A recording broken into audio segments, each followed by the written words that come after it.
लेकिन उससे पहले तस्वीरें आपको हम जयपुर एयरपोर्ट से दिखा देते हैं। डॉक्टर राधामोहन दास अग्रवाल जयपुर एयरपोर्ट पर पहुंचे हैं। फर्स्ट ऑन फर्स्ट इंडिया, ये जयपुर एयरपोर्ट से तस्वीर आप देख रहे हैं। जयपुर दौरा, जयपुर एयरपोर्ट पर राधामोहन दास अग्रवाल का स्वागत किया गया है। मुख्यमंत्री भजनलाल शर्मा से भी मुलाकात का कार्यक्रम है। आगे एक महत्वपूर्ण बैठक जिसमें भी राधामोहन दास अग्रवाल हिस्सा लेंगे। चुनाव की करीब अंतिम प्रक्रिया से गुजर रहे हैं। हम लोग आज जो हमारे चुनाव अधिकारियों ने और हमारे पर्यवेक्षकों ने विभिन्न जिलों के जिलाध्यक्षों की जो सूची तैयार की होगी, क्योंकि वो सब अपने अपने ज़िलों में गए हैं। हर ज़िले में वहाँ के प्रमुख 100-125 कार्यकर्ताओं से उन्होंने बातचीत किया है और उनका प्रयास रहा है कि हम योग्यतम जिलाध्यक्ष बनाएं। हम लोगों ने तय किया था कि 45 साल से लेकर 60 साल की उम्र के बीच के भाजपा के ऐसे समर्पित कार्यकर्ताओं को, जिनका कोई आपराधिक इतिहास न हो, कोई आर्थिक भ्रष्टाचार का आरोप न हो और पिछले 2 चुनावों में उनकी निष्ठा भाजपा के साथ सही बनी रही है, पुराना संगठनात्मक अनुभव हो, उसमें महिलाओं को, अनुसूचित जाति और जनजाति के लोगों को, पिछड़े वर्ग के लोगों को प्रमुख स्थान प्राथमिकता से देते हुए यथासंभव सर्वसम्मति से नाम लाने का आग्रह किया गया था। क्या आया है क्या नहीं आया ये तो मैं अभी जानता नहीं। तो जितने नाम आए होंगे उन पर हम लोग विचार करेंगे और जो हमारे योग्यता श्रेणी में जो नाम आते हैं हम उन नामों की सूची बना करके अपने राष्ट्रीय अध्यक्ष को भेजेंगे।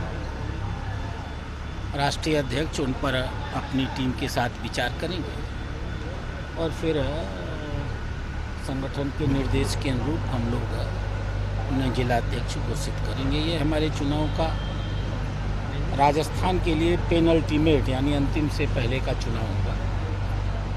एक बार जिलाध्यक्ष हमारे बन जाएंगे तो फिर हम अपने नए राजस्थान भाजपा के अध्यक्ष के चुनाव की ओर आगे बढ़ेंगे। कुछ दिन पहले भी आरोप लगाया राजस्थान में दलितों के साथ अत्याचार हो रहा है, इसको मंच करके खत्म की जा रही है और नए जो जिले बनाए थे उनको भी खत्म कर दिया। एक नकारात्मक, अब देखिए, जनता कांग्रेस पार्टी को नकार चुकी है।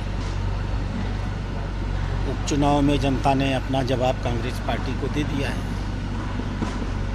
तो बने रहने के लिए कांग्रेस के नेताओं को कुछ न कुछ बयानबाजी भी करनी है और कुछ न कुछ आरोप भी लगाने हैं।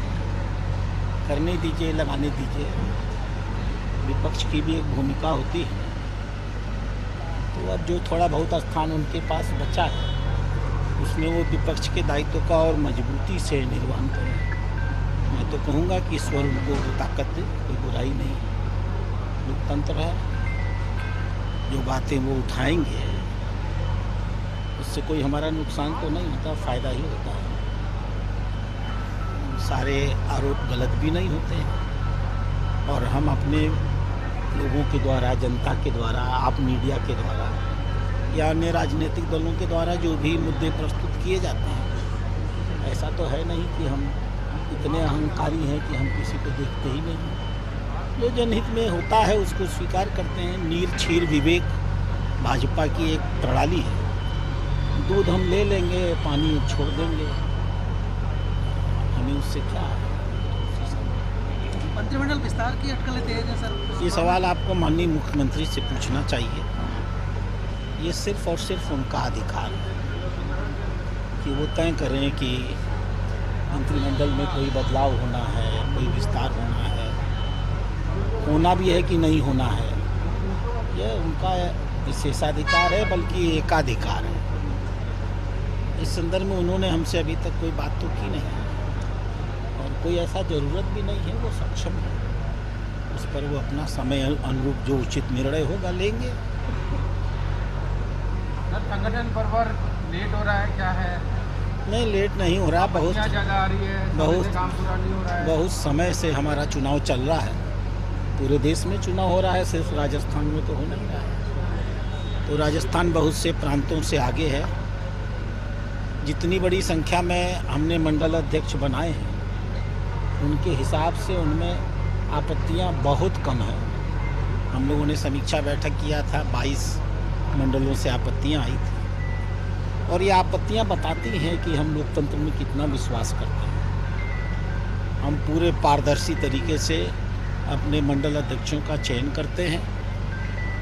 चयन की प्रक्रिया में जो लोग गए हुए हैं, चुनाव अधिकारी, अगर उनसे कोई कार्यकर्ता हमारा असहमत होता है तो हमारे प्रांत स्तर पे अपील अधिकारी होते हैं, उन तक वो शिकायतें जाती हैं, वो निर्णय लेते हैं, और उस निर्णय से फिर कोई कार्यकर्ता असहमत होता है तो वो राष्ट्रीय अपील अधिकारी को शिकायत करता है। चांस की बात है भाजपा का राष्ट्रीय अपील अधिकारी नहीं हूँ, तो अभी तो मेरे पास राजस्थान से कोई फाइनल ऐसा शिकायत के बारे में रिपोर्ट भी नहीं आई। दिल्ली चुनाव को लेकर दावे चल रही है, आप पार्टी भी कांग्रेस भी जीत के, क्या स्थिति है? दिल्ली का चुनाव हम लोग जीत चुके हैं। अब चुनाव का रिजल्ट घोषित होना बाकी है। कांग्रेस तो वहाँ ख़त्म हो चुकी है 2013 के पहले ही। जो कुछ बची थी, माननीय राहुल गांधी जी बड़े अच्छे आदमी हैं, उनकी भगवान उनकी अच्छाई बरकरार रखे। वो इतनी कब्र कांग्रेस की खोद देंगे कि कांग्रेस पूरे देश में कहीं नहीं रहेगी, और आप पार्टी बेनकाब हो चुकी है। लोग जान चुके हैं कि वो सिर्फ धूर्तता की, झूठ की, भ्रम की, भ्रष्टाचार की, धन वसूली की राजनीति करते हैं। विकास से उनका कोई मतलब नहीं है। लोगों को मूर्ख बना करके, पैसा देने का वादा करके कि फ्री बिजली देंगे, और 5-5 हज़ार का बिल देते हैं, फ्री पानी देंगे, और टैंकर माफिया ब्लैक में पानी वहाँ बेचते हैं। सड़कों और नालियों की दुर्दशा है, शिक्षा का स्तर, स्वास्थ्य का स्तर, ये सब तो दे नहीं पाए तो मुफ्त में अब शराब पिलाने पे लग गए। तो जनता अब उनको ठीक से पहचान चुकी है, और बहुत अच्छे बहुमत से भारतीय जनता पार्टी की सरकार वहाँ बनने जा रही है।